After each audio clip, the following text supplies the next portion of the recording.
ano po sa atin pong pagsamba sa ating Diyos. Siyempre, yung pagsamba sa ating Panginoon, hindi mawawala ano po yung ating pag-aaral ng mga salita ng Diyos. Dahil paano naman natin maiintindihang mabuti yung salitang pagsamba kung hindi natin sinasaliksik yung mga salita ng ating Panginoon. Dahil yung mga salita ng Diyos ang magtuturo sa atin kung paano natin sasambahin ang ating Diyos. Kaya nga meron siyang mga utos eh. Kaya pag susundin po natin yung mga utos ng Panginoon, sinasamba natin siya. Pero pag hindi natin sinusunod yung utos ng Diyos, hindi natin siya sinasamba. Opo, ang tunay po kasing pagsamba ay pagsunod. Yun po yung tunay na pagsamba po mga kapatid. Ano po? Hindi yung naandito lang tayo. Lagi tayo nasa church, dumadalo sa mga gawain. Pero pagka wala na dito, hindi na natin siya sinusunod. So, baliwala po yun. Kaya po, napakahalaga po na ating patuloy na maunawaan at unawaing mabuti yung salita ng ating Diyos. Kasi po, ito po talaga yung magiging gabay natin, lalo-lalo na sa ating patuloy na pagsunod sa ating Panginoon. Yung ating pagsamba na ginagawa sa Kanya. Hindi pwedeng yung pagsamba po natin sa Diyos ay katulad po nung mga tinutuligsa ng ating Panginoong Yesus, Tulad ng mga Pariseo, mga Saduceo, yung mga eskriba, kahit nga po yung mga nasa templo, tinutuligsa niya, yung mga saserdote na ginagalang ako ng mga taong ito sa kanilang bibig. Ngunit ang puso naman nila ay malayo sa akin, sabing ganon. So pwede palang gawin ng tao po yun, na yung paggalang natin sa Diyos ay sa bibig lang or sa salita lang. Pero wala talaga dun sa ating puso. Ibig sabihin, walang yung pag-ibig. Ganon, Hindi totoo. Po? Kaya ayaw ni Lord yung nagkukunwari tayo sa ginagawa natin. Kaya sabi niya, ano man ang ating ginagawa, gawin natin ng may pag-ibig. Yung totoong pag-ibig. Kasi ang pag-ibig ay hindi nagkukunwari. Amen? Ayan. So tayo tuloy-tuloy na po sa atin pong pag-aaral. At pong mga nakaraan ay ating tinalakay, yung pong tungkol sa banal na espiritu. Una, yung ang Kristiyano at ang banal na espiritu. Kailangan natin ang banal na espiritu. Yung mga gawa ng banal na espiritu. Yun po yung ating mga tinatalakay at natatalakay. At alam niyo po, napakahalaga po sa buhay Kristiyano po yung banal na espiritu. Lagi ko po sasabihin sa inyo mga kapatid, dahil hindi tayo makakapamuhay ng totoong buhay Kristiyano na wala yung Espiritu Santo. Hindi po ipapadala yan dito sa lupa o doon sa mga mananampalataya kung hindi po napakahalaga niyan sa buhay natin. Amen? Bakit? Kasi nga po, tanda natin palagi na kung wala yung banal na espiritu, ay malamang yung masamang espiritu ang ang pwedeng mag-udyok, maghari sa mga tao. Kaya nga po yung mga mananampalataya ay pinangakuan ng Diyos na ipagkakaloob niya yung banal na espiritu sa mga lalaki, babae, kahit nga mga bata, para po maging katuwang natin, katulong natin, kasama natin sa atin pong pamumuhay bilang mga Kristiyano o bilang mga mananampalataya ng ating Panginoon. So ngayon po ay ating tatalakayin naman ay ito, yung wag hadlangan ang banal na espiritu. Ito po naman yung ating bibigyan ng pansin sa ating buhay Kristiyano. Yung wag hadlangan ang banal na espiritu. Welcome pala natin si JP pala to, no? JP, welcome ka, no? At saka yung kanyang kasama. Si ano? Ha? Si Philip, ayan. Si Philip the Evangelist. Sana po, ganun, ano? Welcome, JP, ano? Tsaka yung kasama mo, si Philip. Ayan. So, ito po yung ating bibigyan naman ng pansin, mga kapatid, ano? At atin pong pag-aaralan. Atin pong pakinggang mabuti, mga kapatid, ano po? Yung salita ng Diyos. Ito nga pong pamagat pa lang ng ating tatalakayin. Huwag hadlangan ang banal na Espiritu. Alam niyo po ang isa sa yung paghadlang sa banal na Espiritu, na kahit na andito tayo, tapos hindi tayo nakikinig. Oh. Yung hindi natin pinapakinggan, yung sinasabi ng salita ng Diyos. O paghadlang po yun sa banal na Espiritu. Maaam po natin yan, madadaanan. Tingnan niyo po mga kapatid, babasahin po natin, sabay-sabay. 1, 2, 3. Huwag ninyong hadlangan ang Espiritu Santo. Huwag ninyong baliwalain ang anumang pahayag mula sa Diyos. Suriin ninyo ang lahat ng bagay at panghawakan ang mabuti. Lumayo kayo sa lahat ng uri ng kasamaan. Pansinin niyo po, lumayo kayo sa lahat ng uri ng kasamaan. Diba? Siyempre, ang banal na Espiritu, itutulak niyan lahat saan? Sa mabuti. Hindi tayo itutulak ng banal na Espiritu sa masama. Sabi, sa lahat ng uri ng kasamaan. Kaya kahit na maliliit lang yan, basta't masama, ay hindi galing yan sa banal na Espiritu, mga kapatid. Ano po? Uudyukan niya tayo, uusigin niya tayo, tungkol sa mabuti. Kung ano yung tama at kung ano yung nakalulugod sa ating Panginoon. Kaya pagka sinasabi po natin mga kapatid na, Lord, minsan lang naman to. Sasabihin mong gano'n, nagpe-pray ka pa, no? Kaya okay lang. Ay, hindi po galing sa yun? Sa Diyos. Malinaw po yun na galing po yun sa masama o kaya galing sa iyong sarili o sa iyong laman. Dahil ang laman po, ang nag-uudyok din minsan sa atin na gumawa ng masama. Kaya sabi po dyan, huwag ninyong hadlangan ang Espiritu Santo. Huwag ninyong baliwalain ang anumang pahayag mula sa Diyos. Suriin ninyo ang lahat ng bagay at panghawakan ang mabuti. Lumayo kayo sa lahat ng uri ng kasamaan. Ito po ang assumption natin, yung sinulatan ni Apostol Pablo ay mga nabautismuhan ng banal na Espiritu. Tandaan po natin. Naranasan nila yung kapuspusan ng Espiritu Santo. Pero hindi ko po sinasabi na kapag hindi tayo puspos ng banal na Espiritu, ay yung Espiritu Santo ay wala. Kasi ang Espiritu Santo po ang nang-uusig. Nang-uusig po siya sa mga tao. Kung yung mga unbeliever nga, inuusig niya yung pakayang believer. Pero iba rin po kung tayo po ay talagang napuspos ng banal na Espiritu. Dahil ang utos ng Panginoon, pakapuspos kayo sa banal na Espiritu. Sabing ganun, huwag kayong magpakalasing. Sa halip, pakapuspos kayo sa banal na Espiritu.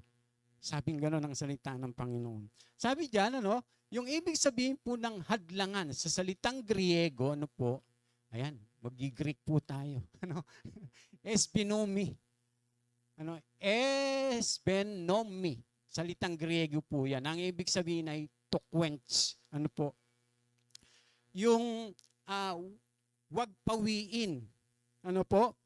Or sabi diyan, I extinguish. Or quench, or I suppress, or yung thwart. Yun po yung ibig sabihin, nung pong hadlangan. Siyempre yan, bawa yung I extinguish, sabing ganon. Diba, katulad nung fire distinguisher, diba? Pagka mayroon pong apoy, diba? Para ano po yun, mapigilan, kailangan mong gamitin ng fire extinguisher. Ano po, kaya tinawag din po yan na eye extinguish. Ano po, yung pinapatay mo, parang gano'n, ano po. Or quench, or I suppress, sabi pong gano'n, yung pinipigilan ko o pinipigilan mo. Yun ang ibig sabihin ng hadlangan o yung wag mong hadlangan ang banal na espiritu. Kaya pagkalimbawa, nakikinig ka ng salita ng Diyos, ayaw mong tanggapin, hinahadlangan mo kaagad. Hinahadlangan mo kaagad. At hinahadlangan mo yung sinasabi ng banal na espiritu. Yun po yun, hinahadlangan natin. Siyempre, kung hinahadlangan natin yung banal na espiritu, hinahadlangan natin ng Diyos sa atin pong buhay. Lalo na yung kanyang mga sinasabi. Kaya sabi diyan, ang banal na espiritu ay pinagkakaloob sa mga Kristiyano bilang parakletos o yung kasama palagi. Nasa ating tabi.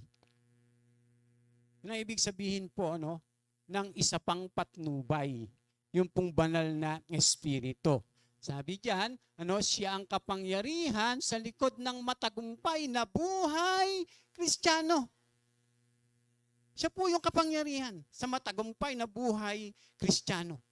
Basta tayo'y sumunod sa banal na espiritu, magiging tayo? Matagumpay.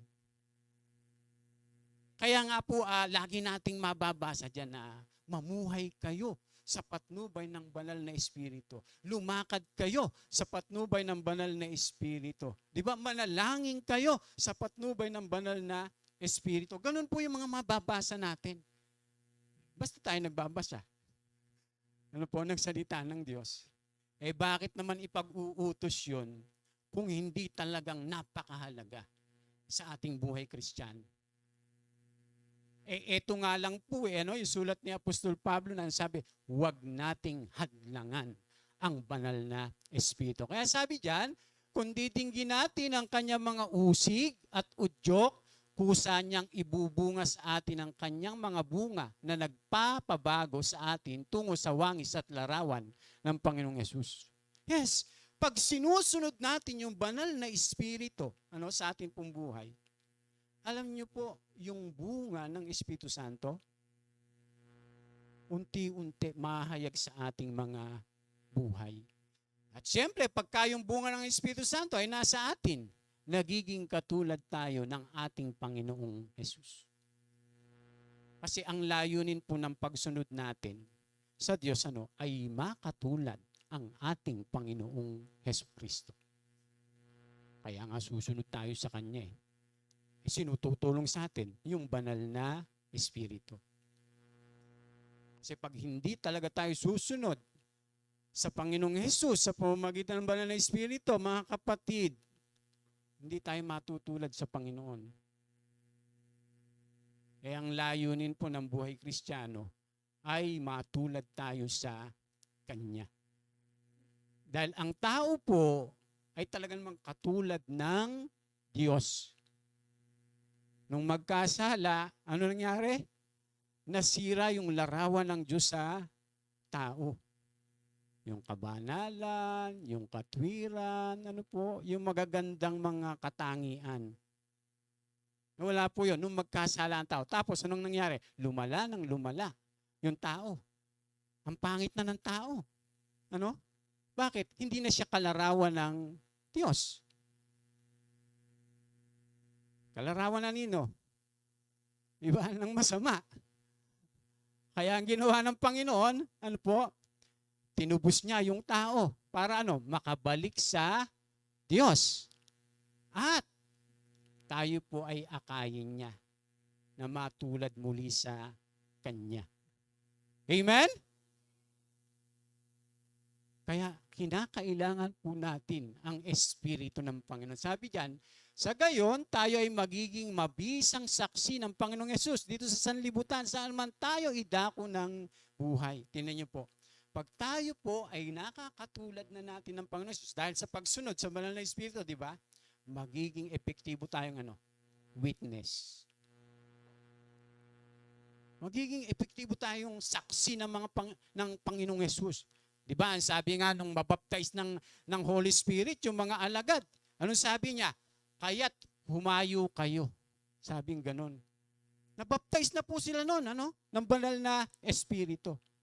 Pero bago po sila mabaptize, sabi ng Panginoon sa kanila, opo, diyan muna kayo sa Jerusalem, At intayin nyo yung pinangako ng Ama, ganun din, yung aking pinangako sa inyo, sapagkat ipagkakalob sa inyo yung kapangyarihan. At pag naipagkalob na yung kapangyarihan sa inyo, magiging mga saksi ko kayo saan? Sa Jerusalem, saan pa? Sa Samaria, Judea, at hanggang sa dulo ng daigdig. Tingnan niyo po ha. Once na nabaptize, sabi pong gano'n, magiging witness tayo.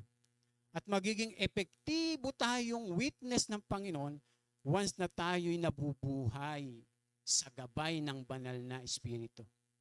Bakit? Kasi nga po, doon pa lang sa buhay natin, nagwi-witness na tayo. Sa buhay pa lang natin. Hindi pa tayo nagsasalita. Hindi pa tayo nagsasalita. Doon pa lang sa buhay, para tayong walking Bible. Dahil namumuhay tayong katulad ng ating Panginoong Hesus. Kaya pagkahalimbawa, napuspos ka, namumuhay ka, sumusunod ka, mga kapatid, napaka-epektibo nating witness ng ating Panginoong Hesus. Gayunpaman, sabi ganon, kahit natanggap na ang banal na Espiritu sa buhay, maaring hadlangan ng isang Kristiyano na ang mga gampanin at gawain ito ng banal na Espiritu.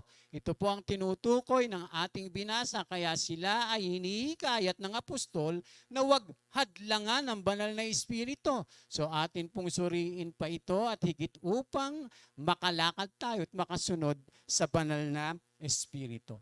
So, kailan ba nahadlangan, mga kapatid, ang banal na Espiritu sa kanyang gampanin sa buhay? Ito yung ating bibigyan ng pansin. Kailan ba nahadlangan ang banal na Espiritu sa kanyang gampanin sa buhay? Meron pong tungkulin yung banal na Espiritu sa atin. Ang problema, pag gustong gawin ang banal na Espiritu, yung kanyang gampanin sa atin, yung iba hinahadlangan. Hinahadlangan. At paano po nangyayari yon? Una po, kapag binabaliwala ng Kristiyano ang mga pahayag mula sa Diyos. Alam nyo, yung unbeliever, babaliwalain niya talaga yon. Ano po? Ang masaklap pagka-believer tayo.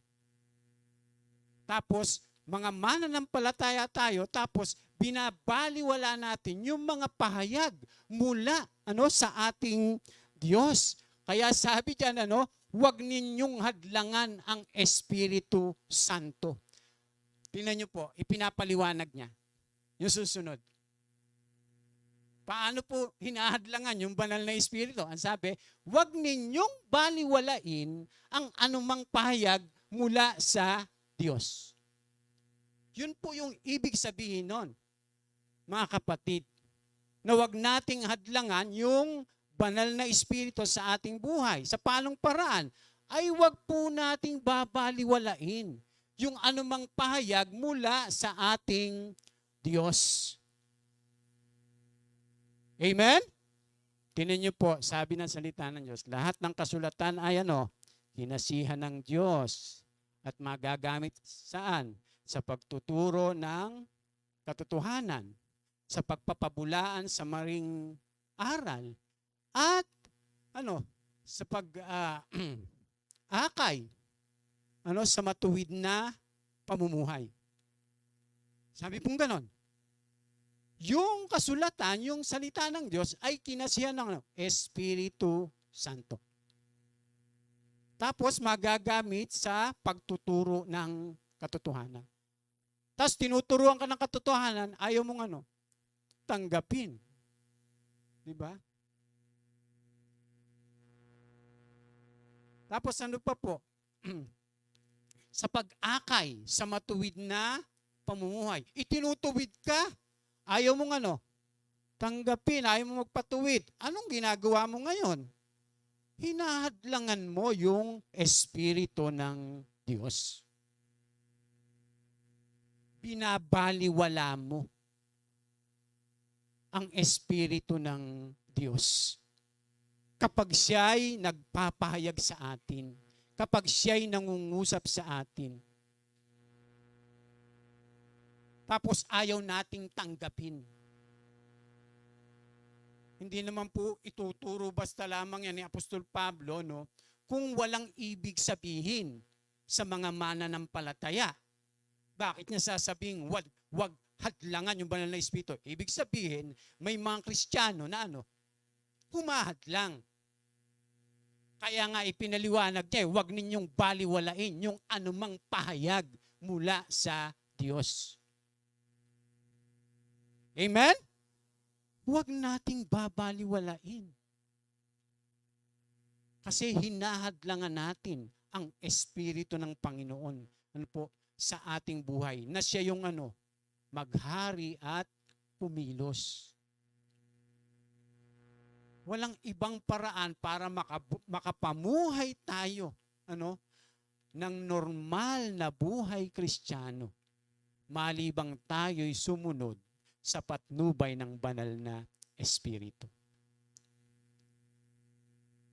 Kaya maraming abnormal na Kristiyano. Sorry ha. Opo. Kaya kung minsan, pagka yung mga Kristiyano itinapat sa mga hindi Kristiyano, minsan di makilala ng ng hindi mananampalataya o ng tao kung sino sa kanila yung Kristiyano. Samantalang ang sabi ng Panginoong Yesus, dapat nagiging ilaw tayo. Dapat nagiging asin tayo, sabing ganon. Paano naman tayo magiging ilaw kung ang pamumuhay natin, katulad din naman ng pamumuhay ng mga hindi ilaw. Tapos sinasabi mo, ilaw ka. Di ba? Nga lang, pagka pundito. Mga kapatid. Kaya napakahalaga po na mamuhay tayong katulad nito. Yung alin? Yung hindi natin binabaliwala. Yung mga pahayag mula sa Diyos mismo. Ano ba yung mga pahayag mula sa Diyos? Galing saan? Sa kanyang salita. Sa kanyang salita. Tapos ipinapahayag, ipinapangaral, itinuturo, di ba, sa atin. Tapos ikaw naman binabaliwala mo. Hinahayaan mo lang, parang wala lang. Basta ako nakakapag-church, ganon. Basta ako nakakapagsimba. Basta ako nakinig naman ako. Nakinig lang. Hindi nga lang sumunod. May magkaiba yun, mga kapatid. Kaya nga po sabi suriin ninyo ang lahat ng bagay. Pero kaya hindi pwedeng basta-basta na lang, yung ginagawa natin yung ganito, ganire, namumuhay tayong ganito, suriin mo muna. Kasi pag sinusuri natin, ibig sabihin, sensitive tayo doon sa banal na Espiritu. Talagang hinahayaan na, Lord, ano ba to? Kalooban mo ba to? Lord, mula ba sa iyo to? Di ba? Itatanong mo muna Hindi yung basta na lang, Lord, minsan lang naman to. Okay lang. Yung ganon. Kaya nga ang sabi, suriin ninyo ang lahat ng bagay at panghawakan ng mabuti at lumayo kayo sa lahat ng uri ng kasamaan. Sa lahat ng uri ng kasamaan. Sabi pong ganon. Kaya napakahalaga. Na yung ating mga ginagawa ay atin pong sinusuri din. Kung ito ba mula sa Espiritu ng Diyos. Pangalawa, sabi diyan, yung binaliwala ni Pedro yung salita ng Panginoon. Ito ang sakit po nito, mga kapatid. Hindi niyo po babasahin natin. Siguro maganda, basahin natin sabay-sabay. 1, 2, 3. Mula noon ay pinaalam na ni Jesus sa kanyang mga alagad ang mangyayari sa kanya. Sinabi niya, dapat akong magtungo sa Jerusalem at magdanas ng maraming hirap sa kamay ng mga pinuno ng bayan, mga punong pari at mga tagapagturo ng kautusan. Ako'y papatayin, ngunit sa 3 araw ako'y muling mabubuhay. Pinala siya ni Pedro sa isang tabi at sinimulang pagalitan. Panginoon, wag nawang itulot ng Diyos kailanmay hindi iyan mangyayari sa iyo. Ngunit hinirap siya ni Jesus at sinabihan, umalis ka sa harapan ko, Satanas. Hadlang ka sa aking landas. Ang iniisip mo'y hindi sa Diyos, kundi sa tao. Kita niyo ang sakit? Sino ba kausap ng Panginoong Jesus? Ha?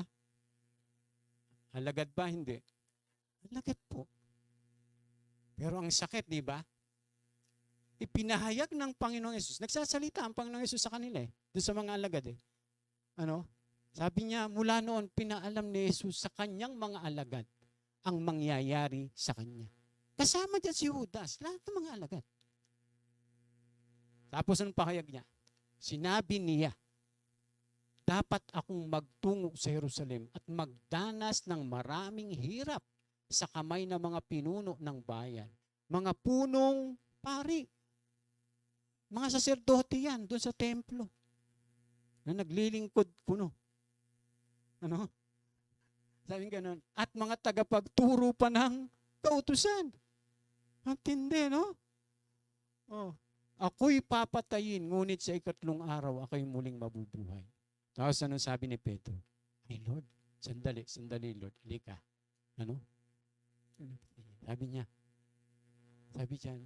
dinala siya ni Pedro sa isang tabi at sinimulang pagalitan. Ibig sabihin, Lord, hindi pwede nga na yan. Nangyari sa iyo yan. Ano? Sabi gano'n, Panginoon, wag noong itulot ng Diyos kailan may hindi iyan mangyayari sa iyo. Tanong po mga kapatid, concern ba si Pedro? Hindi. Yung totoo. Concern ba si Pedro sa Panginoong Hesus? Concern si Pedro. Concern pa si Pedro niyan. Ano? Pero, hindi siya nakikinig.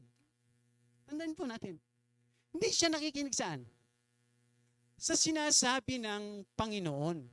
Sinabi na nga sa kanila Mapansinin niyo po yung yung kwento, hindi siya nakikinig. Sinabi na nga ng Panginoong Hesus sa kanya kung ano yung mga mangyayari sa kanya. Pinahayag na nga sa kanila Ang Panginoong Hesus ang kausap nila Mga kapatid. Pero anong ginagawa niya? Hinahadlangan niya. Diba? Kinokontra niya. Binabaliwala niya. Kaya ang sagot ng Panginoon, ang sakit Hindi naman si Satanas ang kausap niya Si Pedro. Nai-impluwensyahan lang siya nino. Parang tayo lang yan Minsan, di ba? Halimbawa, pinakausap tayo, pinagsasabihan tayo, di ba? Halimbawa lang, itinutuwid tayo, di ba? Tapos, wala lang sa'yo. Binabaliwala mo. Sinasabi na nga sa'yo kung ano yung salita ng Panginoon. Ito, sinabi na nga ng Panginoon sa kanila. Salita ng Panginoon yun Yun yung mangyayari. Sinasabi nga ng Panginoon dapat ganun din po tayo. Basta tayo po ay pinapayuhan. Lalo na ng mga nasa church, ay makinig po tayo. Bakit? Baka masabihan tayo gano'n. Ngunit hinarap siya ni Jesus at sinabihan, umalis ka sa harapan ko, Satanas. Ang tindi, ginanyan ba namin kayo? Diba hindi? Sabihin ko, umalis ka, Satanas, Sister Emily. Hadlang ka. Wala namang gano'n, Ang sinasabi lang namin ay kung ano yung sinasabi ng salita ng Diyos. Kaya lang, yung iba, umaalis talaga Hindi kaya may Satanas talaga yun. Di ba? Ayun yung danger. Mga kapatid, lalong mas danger yun. Ano? Imbis na tanggapin mo, imbis na buksan mo puso mo't isip, doon sa sinasabi ng mga namumuno sa church na makakabuti naman, ay binabaliwala. Kaya si Pedro, ang sakit nung sinabi sa kanya ng ating Panginoong Jesus. Umimik ba siya? Wala. Basta sinabihan siya, umalis ka sa harapan ko, Satanas. Hadlang ka sa aking landas. Ang iniisip mo'y hindi sa Diyos, kundi sa tao. Tingnan niyo po mga kapatid, ha? Basta,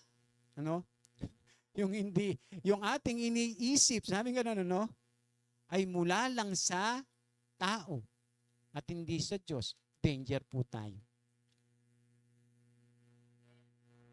Mag-ingat po tayo, mga kapatid. Kaya dapat binabantayan natin lahat ng ating mga iniisip. Siyempre, kung ano iniisip mo, yung ginagawa mo. At pagka ginagawa mo na, nagiging mo na? Ugali mo. Tama, hindi? Ay, ganun po, mga kapatid. Kaya sinasabi ng Biblia, magbago na kayo ng pag-iisip. Tayo gagawa nun, mga kapatid. Hindi ang Diyos. Ang sabi lang ng Diyos, magbago kayo ng pag-iisip. Utos yun na dapat na ating ginagawa. Ang sinusunod po natin, mga kapatid, ito, hindi yung kautusan ni Moises. Magkaiba po yun. Ang sinusunod natin ay yung katuruan ni Kristo. Mga kapatid, kaya nga ang sabi doon sa mga alagad, di ba? Umayo kayo, gawin ninyong mga alagad ko ang lahat ng mga bansa. Alagad daw nino? Ng Panginoong Yesus. Kaya hindi namin kayo alagad. Alagad kayo ng Panginoong Yesus kung tayo'y sumusunod. Saan? Sa kanyang mga katuruan.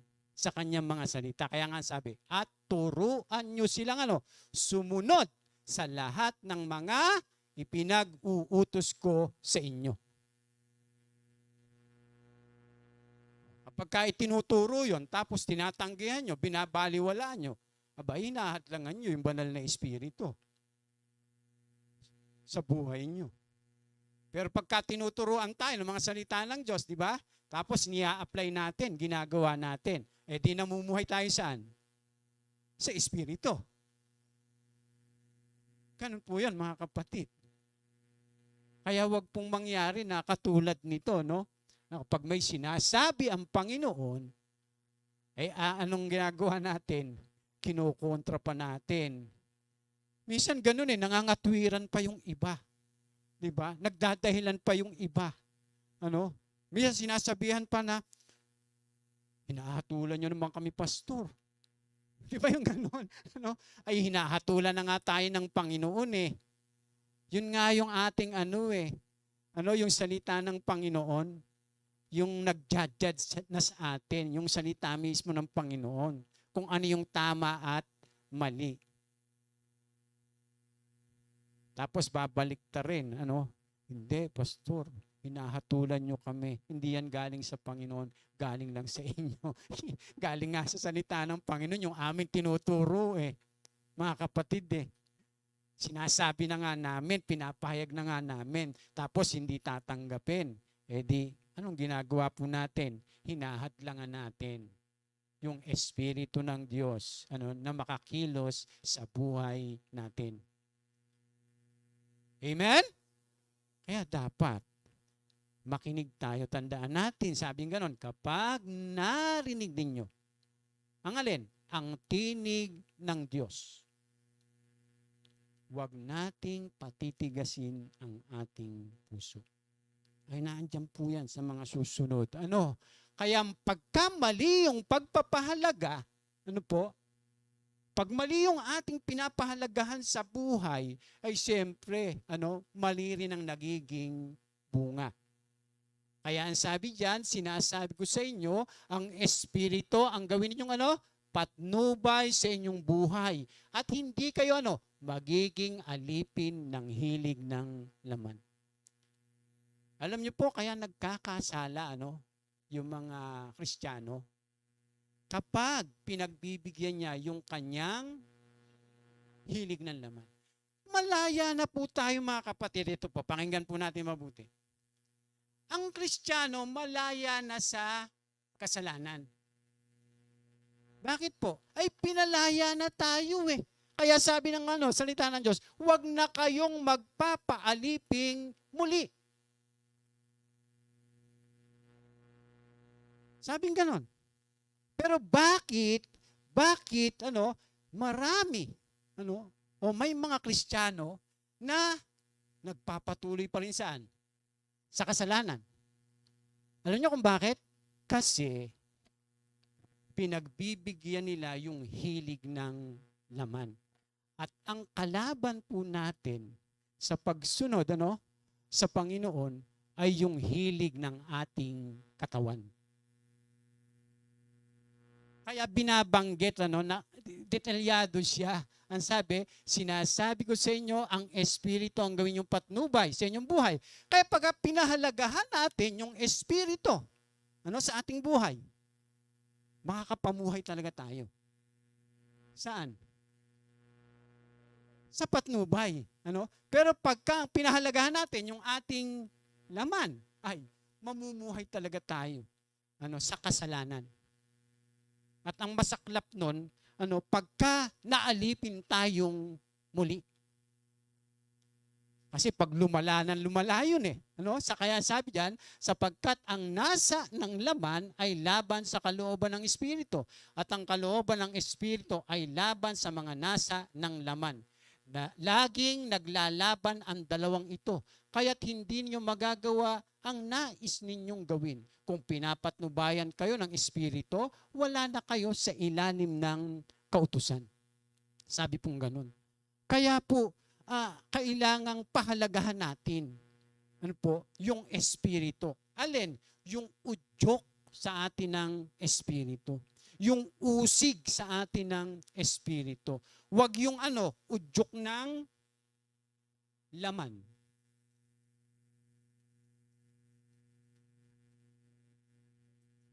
Ang dami pa naman nag-uudyok sa atin. Mga kapatid, tingnan niyo po mga kapatid, nung si Satanas ba ay magkasala, sino nag-udyok sa kanya? Mga kapatid, intindihin natin mo, walang nag-uudyok sa kanya. Pero wala pang Satanas noon. Sino nag-udyok sa kanya? Yung kanyang sarili. Yung kanyang sarili. Kaya alam niyo, pagka nagkakasala yung tao o sino man, hindi natin pwedeng sisihin yung nasa paligid natin. Hindi natin pwedeng. Ano mo yun? Pasya mo yun eh. Pinapakinggan mo yung iyong sarili. Mga kapatid. Pero tinan niyo po, pagka mamumuhay tayo sa usig at udyok ng banal na Espiritu, di ba? Mga kapatid, pag pinahalagahan natin yon, magiging tayo, yung matagumpay sa ating buhay Kristiyano. Yung iba, hindi eh. Alam niyo po kung bakit nga? Dahil nga sa namumuhay sila, minsan sa kanilang laman. hindi sa patnubay ng Espiritu. Kaya mahalaga po, yung pagpapahalaga natin. Ano po? Ayan, tingnan niyo po ha, hindi maikakaila ang mga hilig ng laman. Tingnan niyo po ha, lagi po natin nababasa yan, Talagang dinidikdik po sa atin. Ano po yung mga hilig ng laman? Ilan lamang to? Pakikiapid. Tingnan niyo po. Kahalayan at kalaswaan. Opo mga kapatid. Alam niyo po yung kahalayan at kalaswaan, yan yung yung mga hindi tamang mga relasyon o pakikipagrelasyon. Tapos, kasama na rin siya doon sa pakikiapid. Pagsamba sa Diyos-Diyusan. Baka sabihin niyo, Pastor, hindi naman tayo sumasamba sa Diyos-Diyusan Wala naman tayong Diyos-Diyusan dito. Naku mga kapatid, ang daming Diyos-Diyusan na hindi nakikita. Saan nakahimpil? Sa puso at isipan minsan natin. At yun yung umaalipin sa atin. Hindi yung mga Diyos-Diyosan na mga imahin ang tinutukoy po rito. Dahil ang kanyang sinasabihan dito ay mga Christian. Warning nga po ito sa Christian eh. Ito yung mga Kristiyano saan? Sa Galacia. Warning sa kanila yan kasi bumabalik sila saan? Sa dati.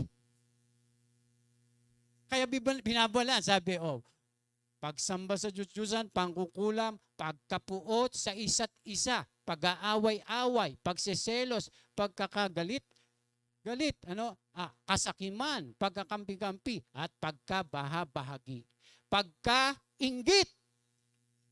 Ayan, kaya pagkainggitera ka,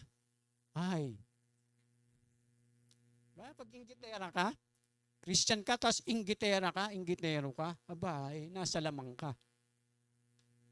Dapat ang Christian hindi inggitera o inggitero. Amen?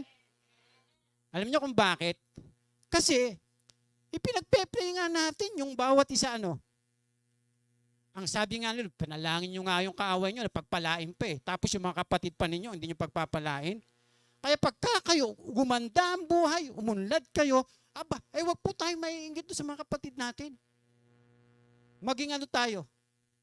Pasalamat pa, grateful Lord, salamat. Pinagpala mo si kapatid, Praise God, sana ako rin. Yung ganon. Hindi yung, may sister, merong bagong Ba't kaya nagkaroon niya ng ganyan? Di ba? Baka may ginawang yan, ganito, ganito. Di ba? Hindi dapat ganun. Kaya kayo, pagka umunlad kayo, tuwan-tuwa ako mga kapatid. Ang saya-saya ko. Pagka yumaman kayo, magpapasalamat pa ako sa Panginoon. Ang mahirap, pagka mayaman kayo, mahirap ako.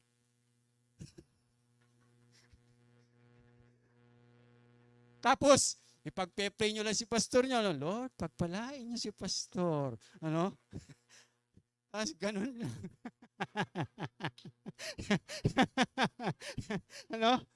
Hindi, totoo po mga kapatid. Pagka ang church yumayaman, yung pastor hindi, may problema.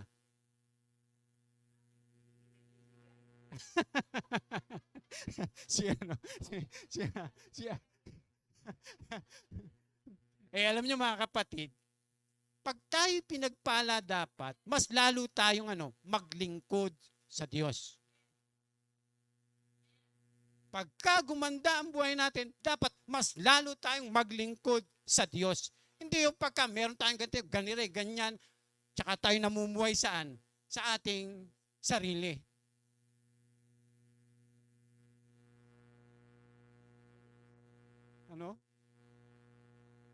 Kaya kung anong meron ka ngayon, nakaloob ng Diyos, ay pagpapala yan. Dapat hindi yan ang pipigil sa'yo. para sumunod at maglingkod sa Panginoon. Dapat yan pa nga, ang inspirasyon mo, Lord, thank you. Lalo ako maglilingkod sa iyo dahil binigay mo sa akin to, ginawa mo ito, pinagkaloob mo ito, kaya ito naman ang gagawin ko sa iyo. Kaya ibinigay mo to dahil gusto mo na maparangalan kita sa pamamagitan ng lahat ng ito. Amen? Hindi yung pagka merong ganito, ganyan. Lalong nakakalimot. Yun yung sabi din sa Old Testament, mag-ingat kayo. Baka pagka kayo'y umuunlad na, makalimutan nyo naman ako. Kaya kung minsan, mas maganda rin yung Kaya sabi ni Lord, ayoko kayo maging mayaman. Ayoko kayo umunlad. Bakit? Baka malimutan mo ako . Diba? Hindi, totoo po mga kapatid. Dapat, halimbawa, nakatapos ka ng pag-aaral. Dapat lalo kang mag-serve sa Lord. Nakatanggap ka ng reward. Dapat lalo ka pakumbaba. Amen? Hindi yung dahil sa mga yun, mamumuhay ka na sa sarili mo. Isipin mo, ang galing ko, ang husay ko, ang talino ko. Mga kapatid, walang atin. Walang atin. Wala tayong may ipagmamalaki. Pagka tayo nagmamalaki, namumuhay ka sa laman.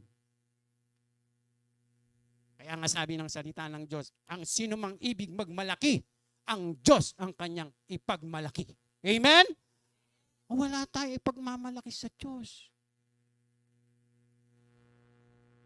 Ang sino mang ibig magmapuri, ang Diyos ang kanyang ipagmapuri. Hindi yun, dahil sa mga bagay-bagay na yan, magiging makalaman ka. Hindi, totoo po, nangyayari po yan. Nagiging tayo yung worldly. Dahil nakatanggap na tayong ganito, meron tayong ganito, ang dami na natin ganito. Tapos nagiging makasanlibutan, imbis na maging lalong spiritual siya. Yung mabuhay siya sa espiritu. Amen po mga kapatid. Dapat di tayo mapipigilan yan. Dapat yan pa nga yung nagpupo sa atin, Lord. Gagawin ko lahat para sa iyo to dahil ginawa mo naman ito para sa akin. Amen po mga kapatid. Kaya wag atin pong pahalagahan. Kaya kita nyo, sabi pagka tayo namuhay ng ganito, kalayawan at iba pang katulad nito, muli ko kayong binababalaan. Sino binababalaan niya? Hindi naman pwedeng unbeliever yung babalaan niya. Ang sinulatan niya, mga mananampalataya . Muli ko kayong binababalaan. Ang gumagawa ng mga ito ay hindi magkakaroon ng bahagi sa kaharian ng Diyos. Kita nyo? Pero ang kausap niya mga Christian. Mga Christian ang kausap niya.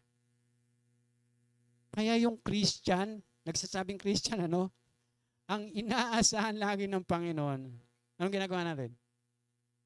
Sumusunod tayo sa Kanya. Hindi tayo namumuhay ng ganito.